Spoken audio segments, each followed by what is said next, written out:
Ito niya lang. Diyan sa Uban.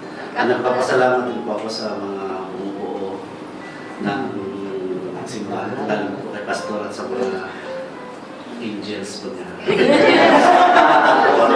Kada Friday po, pumupunta po doon kahit na malayo. Amen.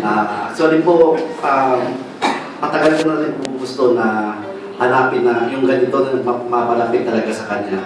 Kaya sabi ni Pastor kanina, may right timing ang lahat, kumbaga may calling ang lahat. So hindi ko pinakawalan ng timing na to kasi alam kong kumatok na siya at saka handa na po akong tanggapin siya. Amen. At sa araw na to, alam kong mas lalo pang mapanatag ang loob ko kasi alam kong mas maganda na ang relasyon namin sa ginamit ng Panginoon na naging bahagi si Pastor sa araw na to at ang mga kasama ko. Amen. Tinanggap ko siya sa araw na to dahil alam ko po ito po yung tinakda na para maging maganda at matibay ang aming relasyon ng aking at ang ating Panginoon. Amen. Amen. Christian din po. Anong Sa Lighthouse. okay. Pero inamin niya na dito ka tumanggap. Itong araw na ito. Huwag ka maiyak.